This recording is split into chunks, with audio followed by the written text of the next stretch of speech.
बिस्मिल्लाहिर्रहमानिर्रहीम। प्यारे बच्चों, दोबारा इस नए वीडियो के अंदर आप सबका इस्तकबाल है, वेलकम है। इस वीडियो में हम डिस्कस करेंगे 9वीं जमात जोग्राफ़िया सबक नंबर 8 माशियत का तारुफ़। इस सबक के सवालात व जवाबात और सरगर्मियाँ देखेंगे। तो आइए चलते हैं पहले सवाल की तरफ। सवाल नंबर 1 है, दायरे में दिए हुए सवालिया निशान की जगह मुनासिब मालूमात दर्ज करके मईशत की अक़साम की वजाहत कीजिए। ये दायरा दिया गया है, यहाँ पर देखो भारत, स्वीडन, बरतानिया उज़्मा और इसके आगे जो इंसिराम निजी अफराद के ज़िम्मे और समाजी फलाह व बहबूद का हुसूल।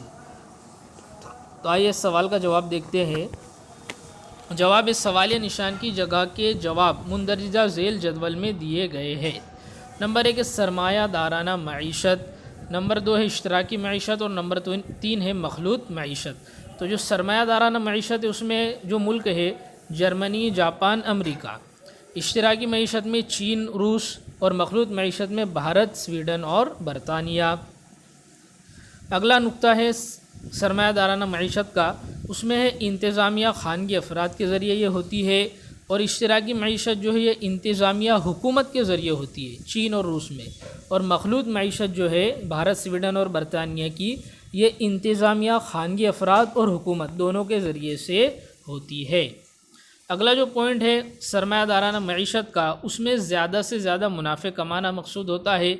इश्तराकी मईशत में समाजी बहबूद का इफ़ादा, समाजी बहबूद का हुसूल होता है और मखलूत मईशत में मुनाफ़े और समाजी बहबूद में मुवाफ़क़त का पैदा करना होता है। आइए अगले सवाल की तरफ। सवाल नंबर 2 वजाहत कीजिए। इसमें अलिफ है मईशत की इब्तिदा घर से होती है, बा है भारत की मईशत मखलूत नौइयत की है और जीम है मईशत के लिहाज से दुनिया के ममालिक 3 अक़साम के हैं। इन तीनों जुमलों की वजाहत करनी है। आइए देखते हैं पहले अलिफ का जवाब।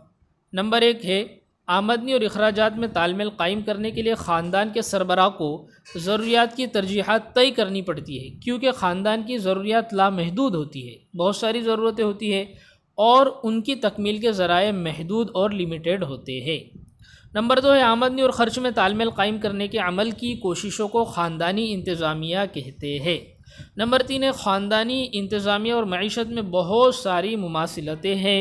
इसी के मुताबिक गांव या शहर की इंतज़ामिया, रियासत की इंतज़ामिया, फिर मुल्क की इंतज़ामिया, यहाँ तक कि दुनिया की इंतज़ामिया भी होती है।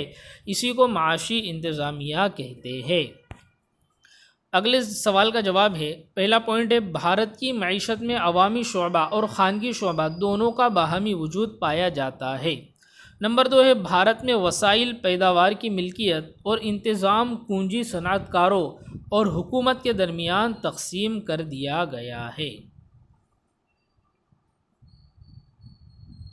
भारत में वसाइल पैदावार की मिल्कियत और इंतज़ाम पूंजी, इन दोनों चीज़ों को सनअतकारों और हुकूमत के दरमियान तकसीम कर दिया गया है। आइए अगला जो पॉइंट है नंबर 3, खानगी कारोबारी इदारे मुनाफ़े कमाने की कोशिश करते हैं जबकि अवामी शोबा समाजी बहबूद की कोशिश करता है। नंबर 4 है इस तरह सरमायादाराना मईशत और इश्तराकी मईशत दोनों की खुसूसियात भारत में नज़र आती है, इसीलिए कहा जाता है कि भारत की मईशत मखलूत नौइयत की है। क्यों? क्योंकि दोनों तरह की मईशत नज़र आती है, सरमायादाराना मईशत और इश्तराकी मईशत दोनों जो है मईशतें भारत में नज़र आती है, इसलिए भारत की मईशत जो है मखलूत नौइयत की है। अगला जो सवाल का जवाब है उसमें पहला पॉइंट है किसी मखसूस खित्ते की पैदावार, तकसीम, अशिया और ख़िदमात के इस्तेमाल से मुतालिक सरगर्मियों को मईशत कहा जाता है। नंबर 2 मईशत में पैदावारी वसाइल की मिल्कियत कुछ ममालिक में निजी अफराद की होती है तो कहीं पर हुकूमत की होती है, और कुछ ममालिक में निजी अफराद और हुकूमत दोनों की बाहमी मिल्कियत होती है। आइए अगले पॉइंट की तरफ। नंबर 3 है किसी मईशत का असल मकसद मुनाफ़े कमाना होता है तो किसी का असल मकसद समाजी फलाह व बहबूद होता है। इसी तरह कुछ मईशतों का मकसद मुनाफ़े का हुसूल और समाजी फलाह व बहबूद दोनों की बाहमी मुवाफ़क़त का होता है, दोनों का होता है। अगला पॉइंट नंबर 4 मईशत की नौइयत के लिहाज से इनकी तकसीम सरमायादाराना मईशत, इश्तराकी मईशत और मखलूत मईशत इन 3 अक़साम में की जाती है। इस तरह मईशत के लिहाज से दुनिया के ममालिक में इन 3 अक़साम की मईशतें पाई जाती है। कौन सी 3 अक़साम है? एक तो सरमायादाराना मईशत, एक इश्तराकी मईशत और एक मखलूत मईशत। آئیے اگلے سوال کی طرف۔ سوال نمبر 3 ہے، مندرجہ ذیل سوالوں کے جواب ایک جملے میں دیجیے یا ایک جملے میں لکھیے۔ نمبر 1 الف ہے، انفرادی یا خاندانی انصرام کن معاشی عوامل سے متعلق ہوتا ہے؟ با ہے، معیشت کی اصطلاح کس یونانی لفظ سے بنی ہے؟ جی میں، سرمایہ دارانہ معیشت میں پیداوار کے وسائل کی ملکیت اور ان کا انصرام کس کے پاس ہوتا ہے؟ اور دال ہے، عالم کاری کا مفہوم بتائیے۔ آئیے ایک ایک کر کے دیکھیں گے۔ پہلے الف کا جواب ہے، انفرادی اور خاندانی انصرام خصوصاً آمدنی اور اخراجات ان معاشی عوامل سے متعلق ہوتا ہے۔ نمبر 2 با کا جواب ہے، معاشیت یعنی اکونومکس، یہ اصطلاح یونانی لفظ آئیکونومیا سے بنائی گئی ہے۔ اگلے سوال کا جواب ہے، سرمایہ دارانہ معیشت میں پیداوار کے وسائل کی ملکیت اور ان کا انصرام نجی افراد کے پاس ہوتا ہے۔ کون سی معیشت میں؟ سرمایہ دارانہ معیشت میں پیداوار کے وسائل کی ملکیت اور ان کا انصرام کس کے پاس ہوتا ہے؟ نجی افراد کے پاس ہوتا ہے۔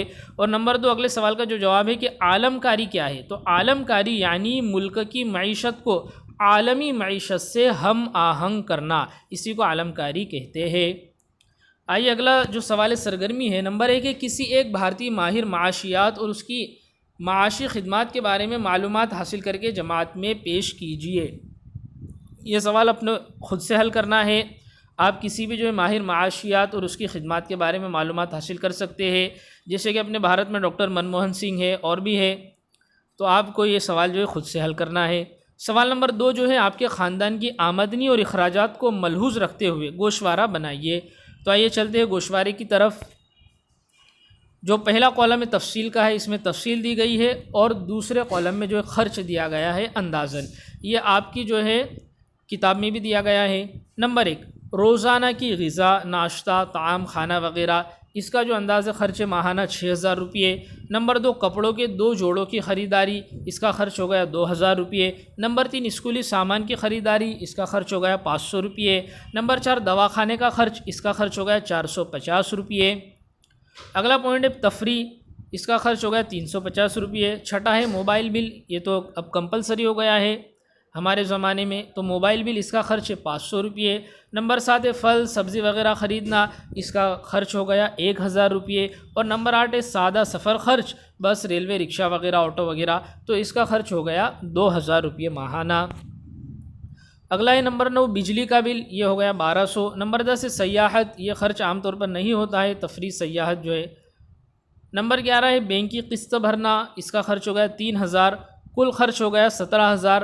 اب آئیے کل آمدنی جو ہے 20000 ہے، اس میں سے کل خرچ ہو گیا 17000، تو بچت ہو گئی 3000 روپئے۔ تو یہ گوشوارہ ہم نے جو ہے تفصیل سے دیکھا۔ تو پیارے بچوں، آپ کو ویڈیو کیسا لگا کمنٹ کر کے بتائیے۔